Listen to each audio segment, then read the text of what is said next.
Ya, terima kasih. Saya ingin jujur, sempat ada perdebatan ketika hendak mengundang Anda karena menurut sebagian orang yang Anda lakukan ini hanya mencari sensasi bahkan dagelan. Tapi saya percaya setiap orang punya hak untuk mengajukan diri menjadi pejabat publik asal punya kapasitas. Dan itulah yang akan kita diskusikan saat ini. Iya. Mas Farhad, buat Anda apapun jabatannya yang penting berkuasa, apakah memang seperti itu? Berkuasa yang penting amanah. Kemudian benar, sejahtera dan bisa adil. Itu yang utama. Tadi saya kritik kalau hanya dikatakan saya sensasi,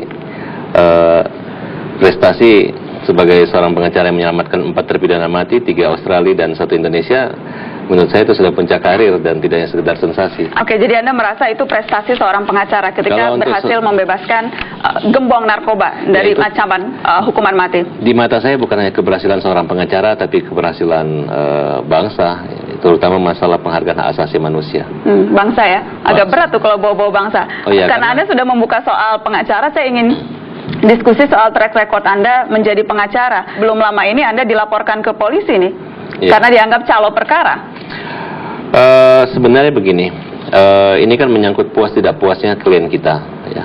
Supaya jelas, saya ceritakan dulu ke pemirsa, Anda dilaporkan oleh terpidana narkoba juga karena dianggap menipu. Anda menjanjikan kalau dia bayar 5 miliar, Anda bisa mendapatkan keringanan hukuman untuk klien ini.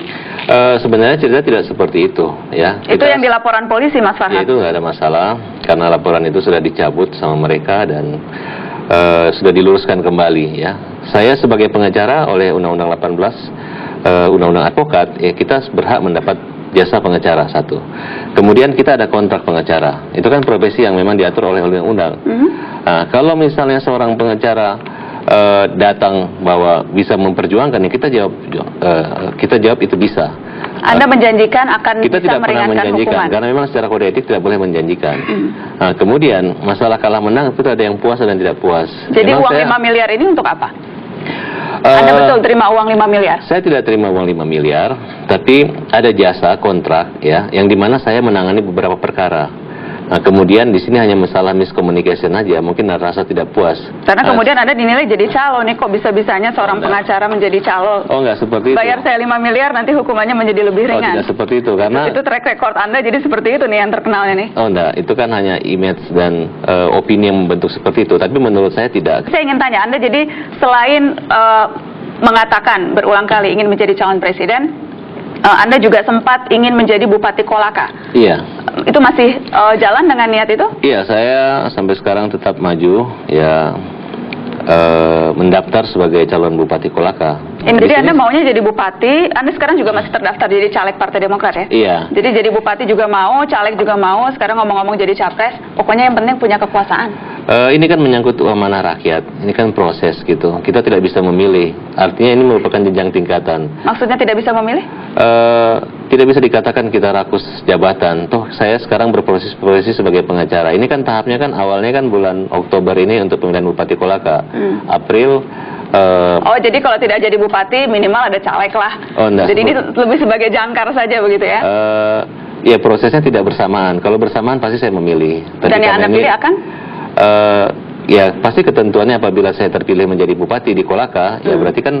Jadi lihat nanti kalau memang udah dapat kekuasaan yang lain nggak usah dikejar. Ya tidak perlu. Yang penting tidak sama perlu, ya? saja. Mungkin dari Kolaka menuju istana. Mungkin lompat DPR-nya nanti. Langsung ke istana ya? Insya Allah. Rekam jejak Anda selain yang tadi berhasil membebaskan gerbong narkoba, apalagi nih rekam jejak apa yang sudah Anda lakukan untuk negeri ini?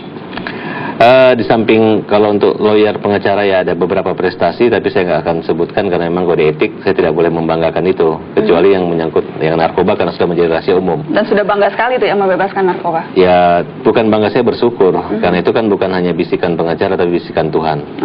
Kemudian saya punya prestasi ya di bidang sesuai tagline saya itu majukan seni budaya bangsa. Nah, saya coba menghimpun bagaimana generasi muda bisa mengambil satu peran ya. Nah, contoh misalnya saya masih muda, usia 37 tahun, kemudian bisa ikut calon presiden, saya mengajak Indonesia bisa berbudaya satu jujur, majukan seni budaya bangsa. Nah, kemudian kita tidak perlu, ya seperti Anda katakan bahwa rakus kekuasaan. Kekuasaan itu nomor 2, yang penting pemuda Indonesia memiliki jiwa kepribadian pemikiran seorang presiden. Saya masih bingung, jadi prestasinya apa nih? Apa yang sudah dilakukan nih? Dalam bidang apa? Dalam bidang apapun. Ya kalau sekarang saya kan memiliki beberapa LSM, saya sebagai ketuanya. kemudian ya terutama di bidang anti maksiat dan korupsi. Nah, jadi mungkin prestasi dalam pembebasan koruptor saya tidak punya, tapi kalau narkoba saya punya. Nah, menurut Anda membebaskan koruptor pun itu suatu prestasi ya? Kalau bagi pengacara merupakan satu tanggung jawab, itu merupakan satu tanggung jawab daripada profesi. Berarti itu ya, yang Anda sudah lakukan di negeri ini menjadi pengacara gembong-gembong narkoba. Oke, kalau pengalaman politiknya? Pengalaman politik dulu saya maju di Partai Karya Peduli Bangsa. Saya ikut caleg ya karena partainya tidak berkembang ya. Kemudian saya pindah di Partai PDIP Perjuangan. Saya sempat duduk di pengurus pada masa periode sekarang ini 2009 ya. 3 tahun di sana, kemudian saya sekarang sebagai kader dari Partai Demokrat ya. Kemudian oleh jadi sudah partai, tiga partai. Tiga partai, kemudian partai ini kutu loncat juga dong?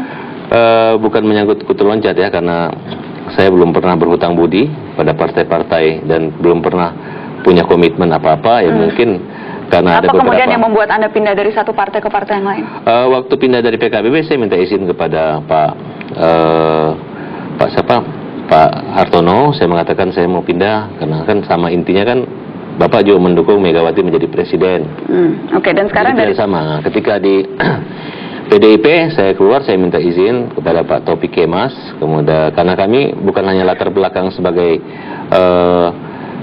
partai-separtai, tapi saya ada alumni GMNI. Kemudian Pak Taufik Kemas dan Ibu Megawati saya bikin tertulis. Dan sekarang pindah ke Demokrat? Saya masuk ke Demokrat ya. Salah satu pertimbangan saya memandang ya nilai-nilai kemanusiaan itu, bahwa Pak Presiden waktu saya mengajukan gerasi juga mengajukan dan mengabulkan. Yang saya jelas tahu bahwa Mahkamah Agung menolak gerasi tersebut. Jadi saya anggap bukan saya berprestasi buruk atau Presiden mengabulkan. Ada sisi kemanusiaan yang tidak salah kalau saya ikut membela dan bergabung bersama Pak SBY di dalam Partai Demokrat ini. Kita masih bicara track record nih. Kalau dihitung-hitung Anda sudah berapa kali ya dilaporkan ke polisi dan jadi tersangka? Baru sekali waktu Ahok kasus Anton Medan sekali saya jadi tersangka. Sedangkan laporan yang kemarin itu saya bukan tersangka. Tapi dilaporkan karena dilaporkan diduga saja. Melakukan hanya menggunakan tindak pidana penipuan dan penggelapan. Bukan penipuan. Laporan kan polisinya seperti itu ya, tapi ya? Ya, mungkin mereka melaporkan seperti itu. Sebelumnya ada artis Rija Abbas tuh Anda dilaporkan pencemaran nama baik juga? Oh, itu adalah artis yang pernah, yang saya katakan dan sempat juga mau dilaporkan karena ucapan Anda seputar kasus LHI. Jadi ada banyaknya yang mau melaporkan Anda ke polisi? Oh enggak, jadi itu kan menyangkut, saya dianggap merekayasa wajah manusia. Seorang anak yang saya rubah wajahnya menjadi ganteng dan bersuara bagus. Ketika sudah mulai naik, dia lari ke kontrak dengan label lain. Kemudian anak ini membuat atau merekayasa cerita bahwa tidak ada kontrak. Nah, kemudian menurut saya kembali saya tidak ingin membahas kasusnya spesifik, cuma ingin menunjukkan bahwa Anda terkenalnya tuh karena kasus-kasus yang aneh-aneh seperti ini. Ya bukan. Kayaknya ini memang sengaja nih Farhad Abbas mau cari yang aneh-aneh. Saya nggak aneh-aneh, artinya kayak Norman Kamaru. Kita sudah keluar modal, keluar uang. Tiba-tiba ya mereka, saya dilaporin ke polisi. Hanya gara-gara mau ngomong tidak tahu berterima kasih atau lupa budi. Jadi banyak yang umur 16 tahun sudah dokter, di luar negeri udah biasa gitu. Bisa Anda sebutkan satu? Saya lupa namanya, tapi ada beberapa prestasi. Oh banyak. Maksudnya satu saja. Saya baru keliling 10 provinsi di Indonesia. Saya punya gerakan yang sangat dikenal sekali, namanya gerakan Aku Indonesia. Sangat dikenal sekali? Iya, untuk di kalangan saya, lingkungan Twitter maupun di televisi, karena saya ada dua yang saya anggap dikenal. Pertama, aku bukan Jawa, aku bukan Sumatera, aku bukan Sulawesi, aku Indonesia. Nah, kemudian gerakan atau tarian dengan nyanyi yang saya buat video klip, di samping Mbak Inul juga sebagai model dalam klip saya, yaitu nyanyi Sumpah Pocong. Sumpah Pocong ini menurut saya ada pro dan kontra. Ini adalah gerakan moral jujur bahwa seandainya saya jadi presiden, saya akan sumpah pocong untuk tidak korupsi. Siapapun presiden di Indonesia, kalau dia memimpin dan dia berani memimpin negara ini dan pede, ya dia harus berani sumpah pocong untuk tidak korupsi dan tidak KKN. Mas Farhad, saya ingin bicara soal apa yang akan Anda lakukan. Begitu ya, apa program Anda? Tadi selain video klip Sumpah Pocong dan Aku Indonesia ya. Yeah. Apalagi sih program konkretnya? Reformasi di bidang pendidikan. Dalam bentuk apa? Pertama usia pendidikan ya, itu terlalu lama kita sekolah, itu betul-betul ada tanggung jawab. Anda mau mengurangi waktu sekolah atau bagaimana? Masuk sekolah, kalau perkiraan saya mungkin 4 tahun sudah boleh masuk SD. SD jangan 6 tahun, SD cukup 4 tahun. SMP SMA itu nggak 6 tahun, 3 tahun, 3 tahun, tapi 3 tahun sudah SMP dengan SMA. Kemudian kuliah S1, S2 bisa sampai 4 tahun. Jadi usia 16 kita udah selesai. Ini atas dasar apa nih? Ya karena saya melihat begini, fisik anak-anak sekarang kan usia dewasa itu 17 tahun. Nah sekarang 13 tahun udah. Jadi ini atas karangan Anda sendiri iya, gitu ya? Saya berpikir bahwa usia dewasa anak harus diturunkan tidak 17 tapi 13. Jadi Anda mengarang-arang sendiri untuk kemudian sampai pada program ini yang SD 4 tahun, SMP SMA 3 SMP tahun. SMP 3 tahun, ya itu kan di samping memaksimalisasikan kualitas guru untuk mengajar dan juga bisa memperhemat anggaran biaya negara, belanja negara. Jadi total itu orang masuk SD sampai lulus 16 tahun. Udah S2. 16 tahun sudah S2? Dari mana tuh argumennya ya?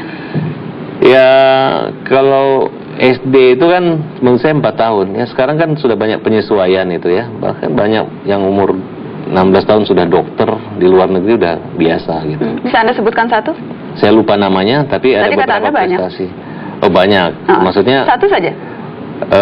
Saya lupa, saya nggak sebutin namanya, tapi sudah saya ketahui bahwa memang kita sampai usia 22 gitu. Saya agak sulit bisa memahami nalar argumen Anda tadi ya, karena ketika saya tanya pun tampaknya jawabannya tidak begitu jelas. Tapi saya sempat baca Anda mengatakan semuanya akan gratis begitu. Gratis apanya maksudnya? Saya sempat baca Anda bilang sekolah akan gratis, kemudian semuanya akan gratis. Saya mengatakan di Twitter bahwa yang pintar gratis. Oh, jadi tidak semuanya gratis? Ya, yang bodoh bayar gitu. Kalau dulu kan yang pintar masuk di negeri, yang bodoh masuk di swasta. Nah, tapi sejalan perkembangan, swasta memperkuat gitu, sehingga terbalik. Karena yang gratis ini orang nggak serius jadi sekolah. Tidak semuanya gratis ya? Tidak semua gratis, tapi kalau yang berprestasi jangan. Kira-kira kalau Anda sekolah waktu itu Anda termasuk yang gratis apa yang bayar? Saya bayar. Anda bayar? Iya, karena sekolah negeri pada saat zaman saya masih bayar. Saya ingin kita diskusi soal bagaimana menurut Anda hal yang menjadi concern banyak sekali orang saat ini, terutama ketika harga pangan yang meroket.